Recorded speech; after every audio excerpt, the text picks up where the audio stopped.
Every year, manufacturers add more sensors, more computers, more things that can fail, and call it progress.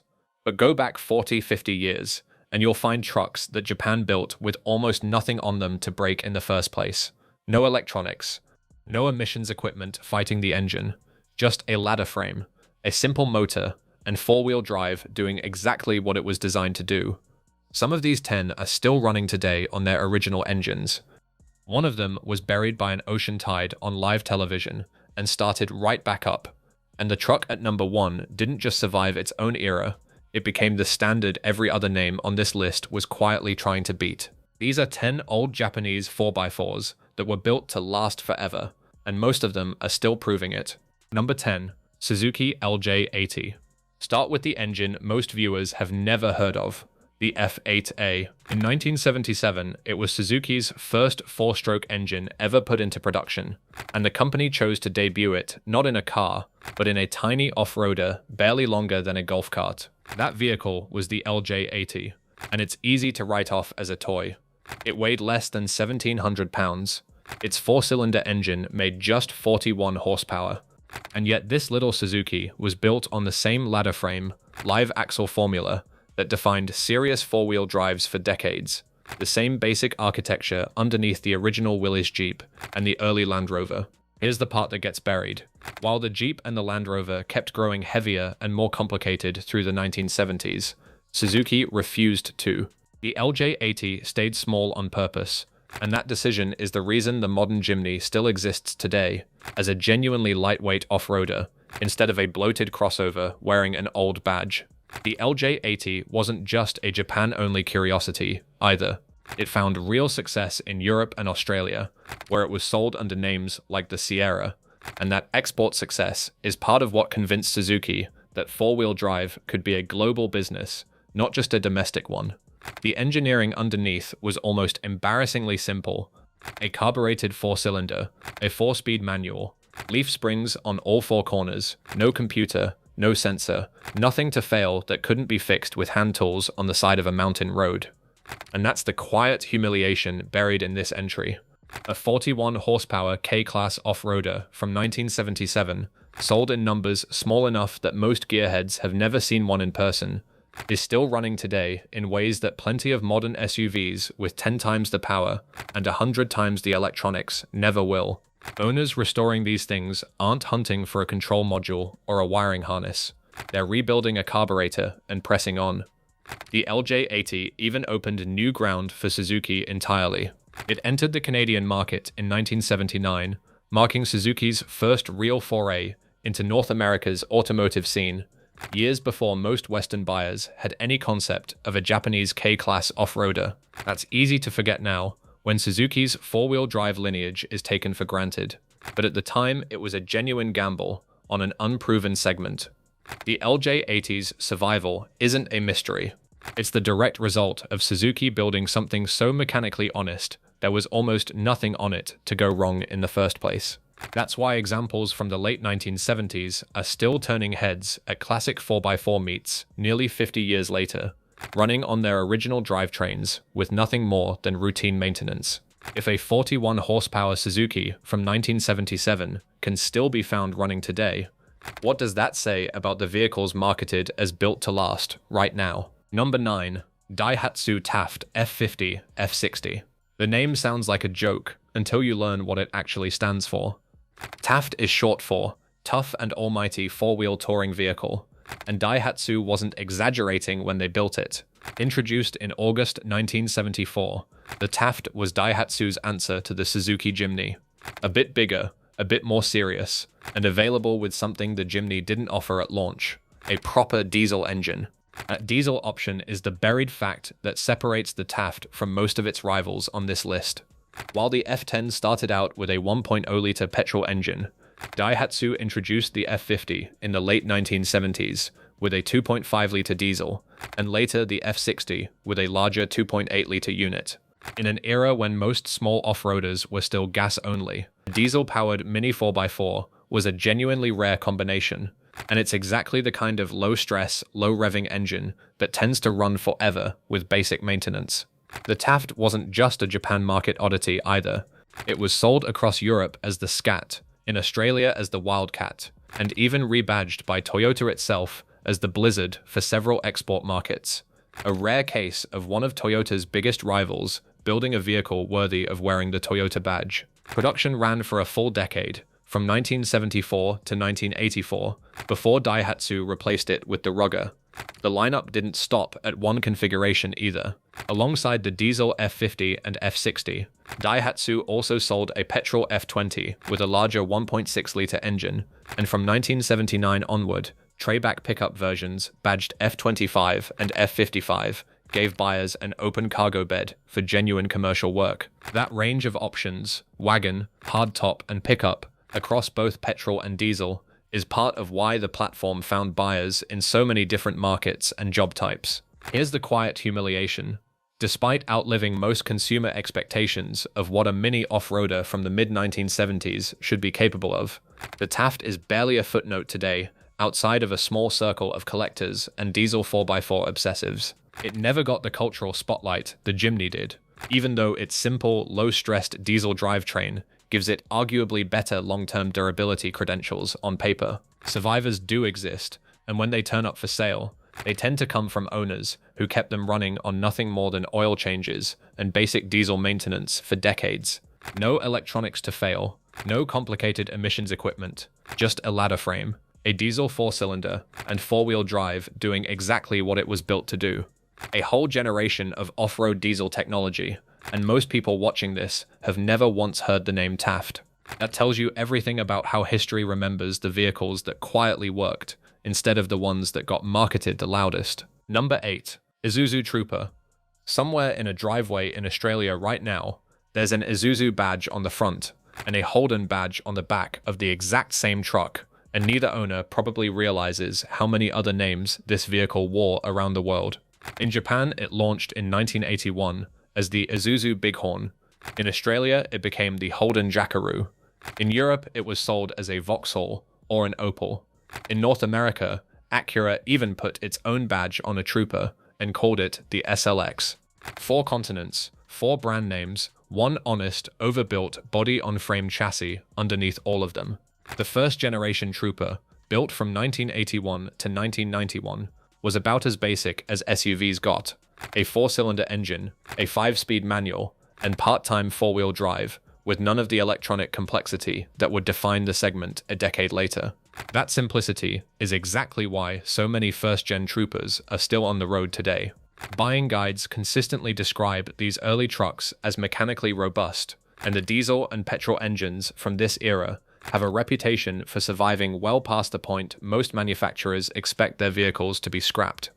The badge swapping didn't stop there, either.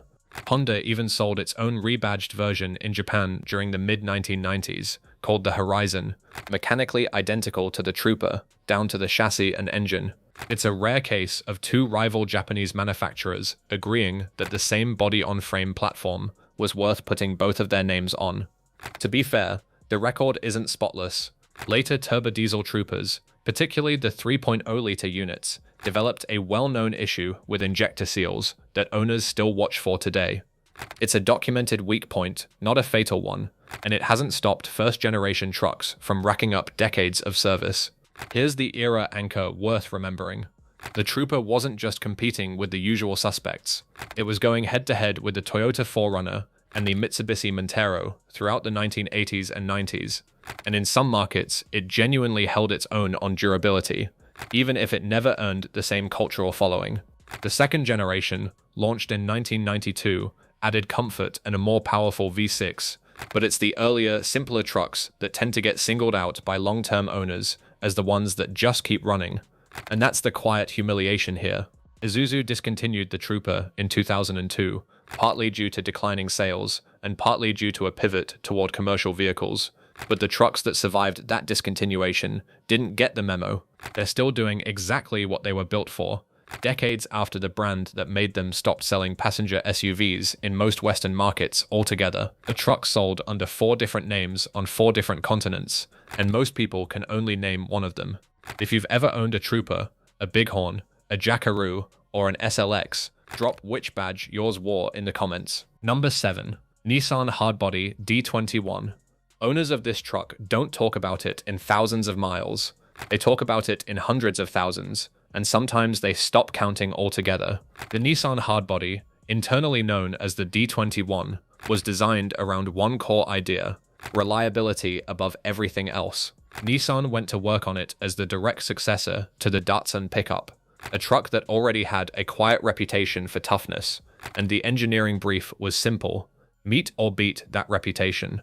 The result was a double-walled steel bed, a reinforced ladder frame chassis built tougher than most compact trucks of its era needed, and a pair of engine options, a 2.4-litre four-cylinder and a 3.0-litre V6, that were both deliberately understressed. That's the buried fact that explains everything else on this list.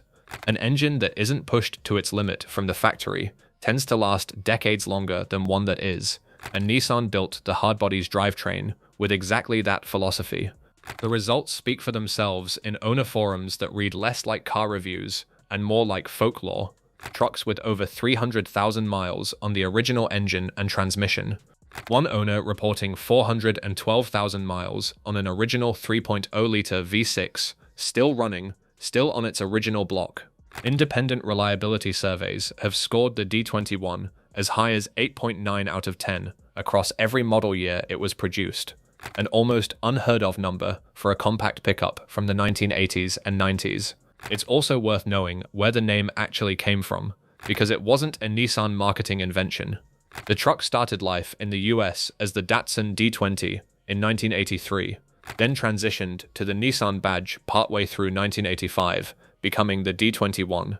Customers started calling it the Hardbody themselves because of how solid that double-walled bed felt compared to anything else on the lot, and Nissan simply adopted the nickname once it caught on. Some owners report engines and transmissions still running past the 500,000-mile mark, entirely on original components. Here's the quiet humiliation.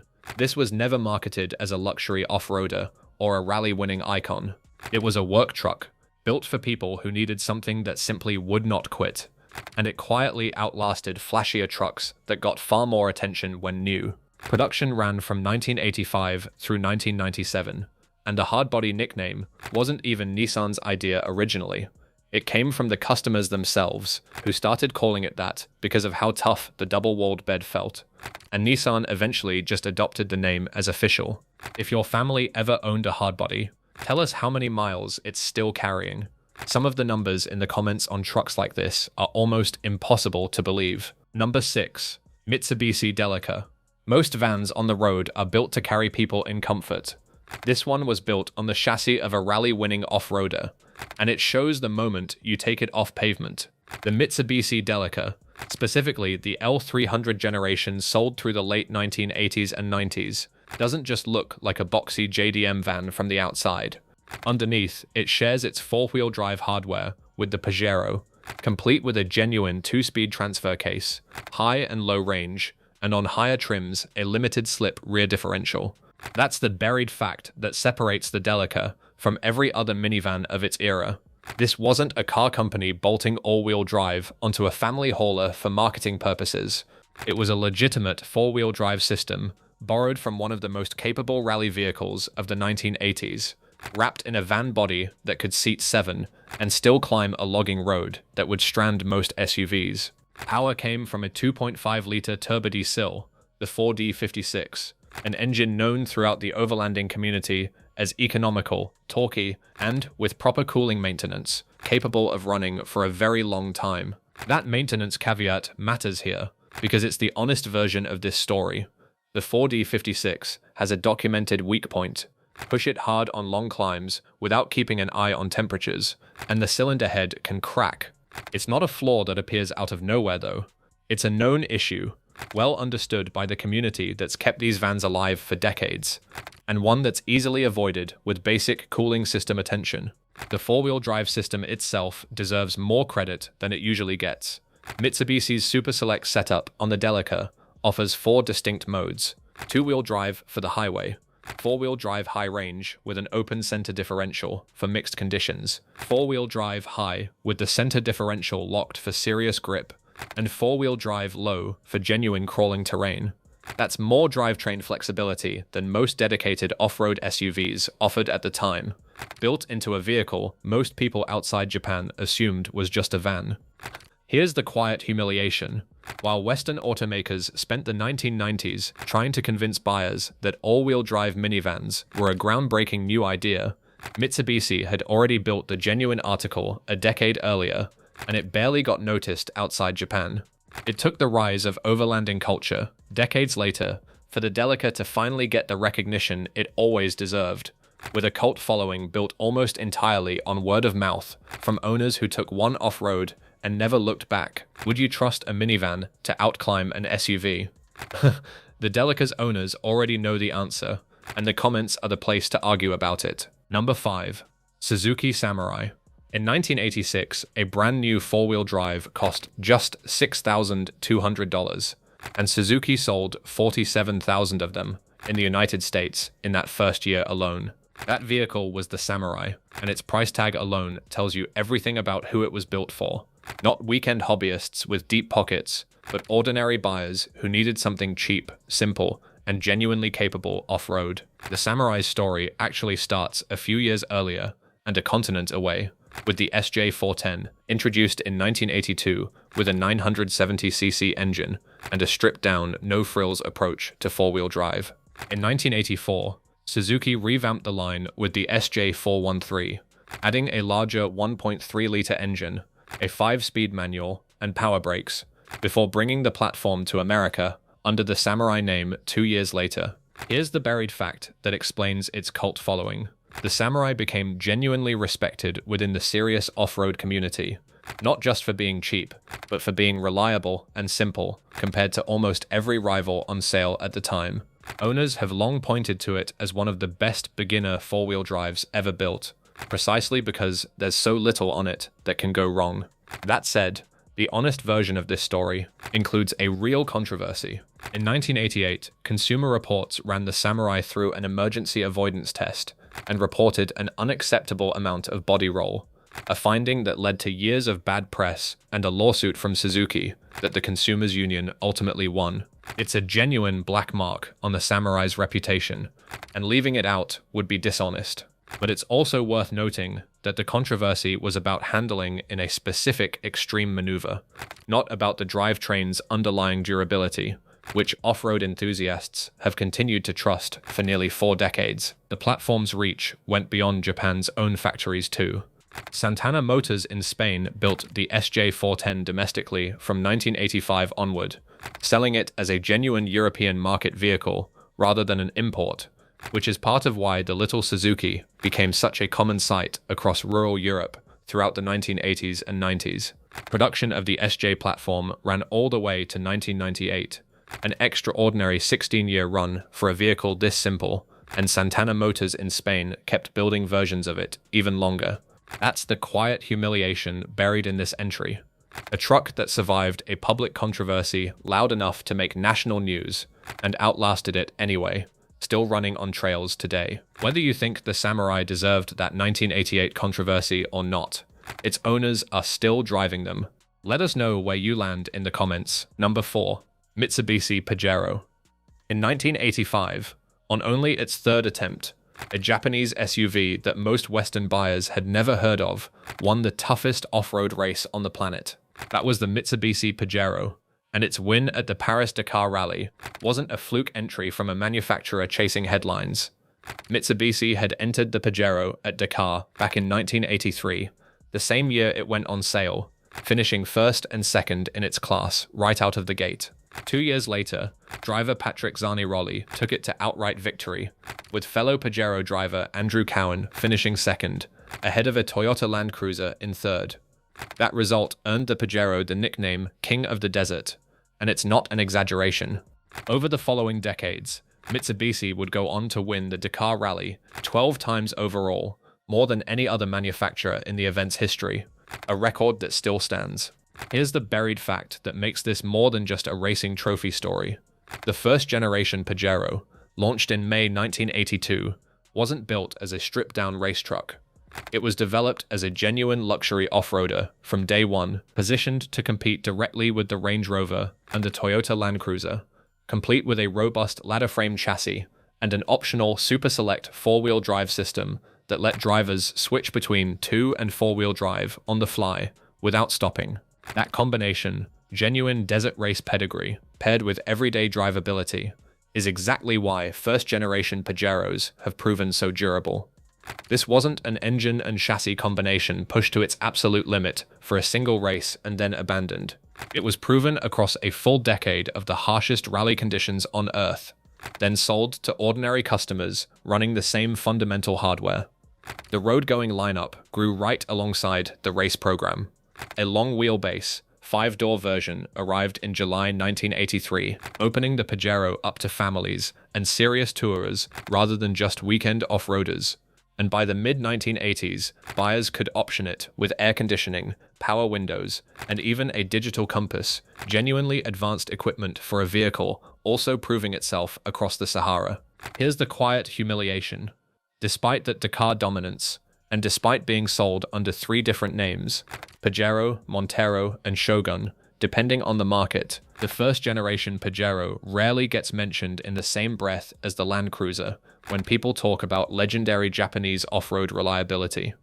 It arguably should. 12 Dakar wins, and most people can't even agree on what to call it. Tell us which name you grew up hearing: Pajero, Montero, or Shogun. Number 3.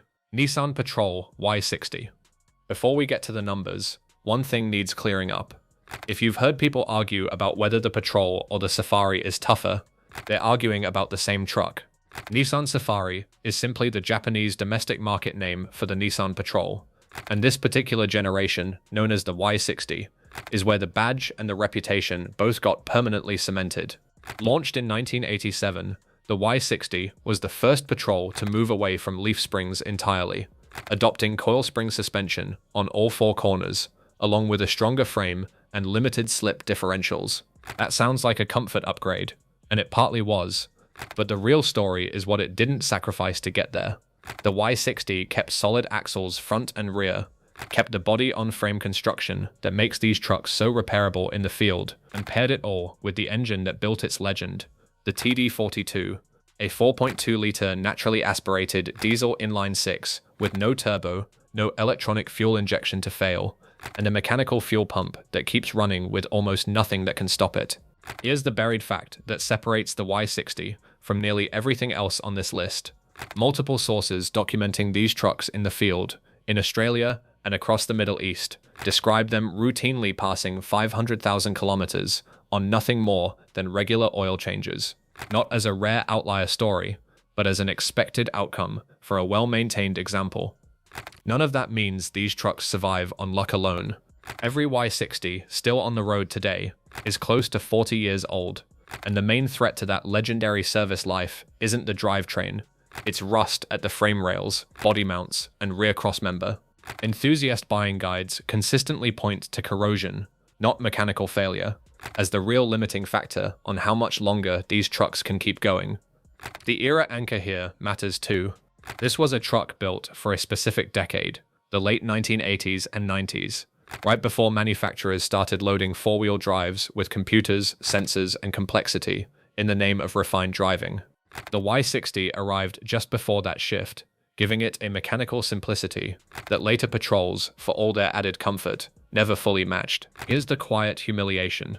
Despite a reputation this strong among people who actually depend on their vehicles in remote, unforgiving terrain, the Y60 remains almost completely unknown to casual car audiences outside Australia and the Middle East, where it earned its legend the hard way.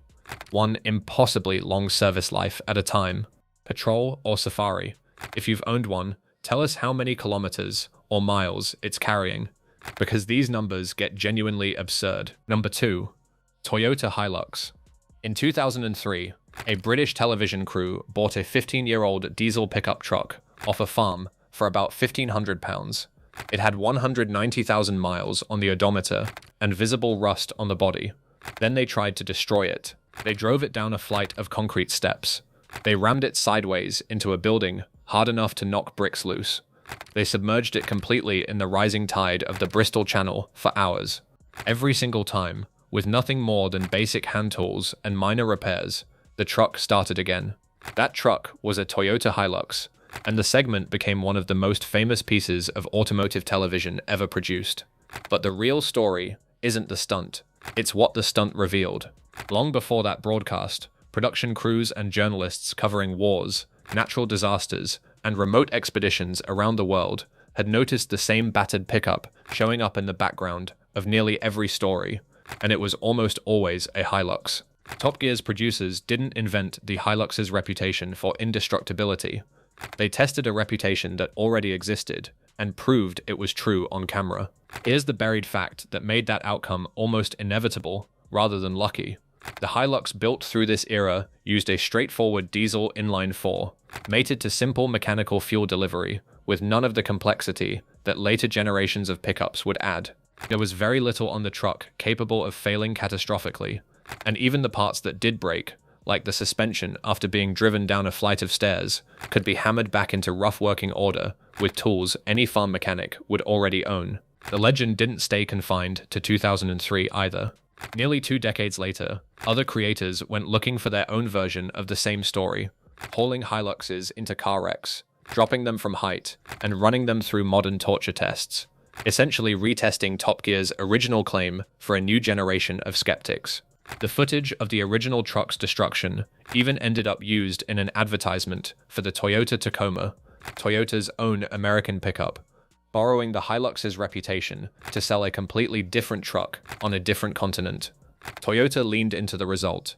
The brand eventually launched an official invincible trim level, turning what had been a quiet, working-class reputation into an entire marketing identity built around a single 2003 television segment. Here's the quiet humiliation buried underneath all of it.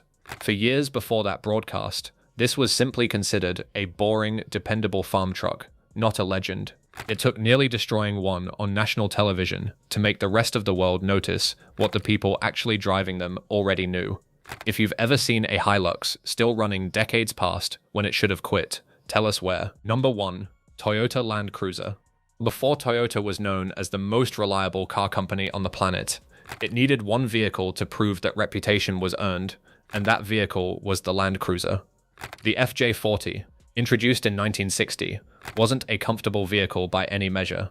There was no soundproofing, no unnecessary trim, barely any plastic anywhere in the cabin. Every single design choice was made in service of one goal: keep this truck running, no matter what. It worked almost immediately. By 1965, the Land Cruiser had become Toyota's best-selling vehicle in the United States, ahead of every passenger car the company made, and worldwide sales had already crossed 50,000 units. That's the era anchor worth sitting with.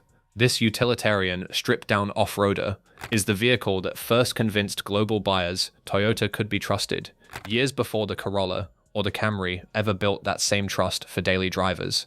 The FJ40 stayed in production for an extraordinary 24 years, finally retiring in 1984, replaced in most markets by the FJ70 series, which itself remains in production today in parts of the world, more than 60 years after the nameplate began.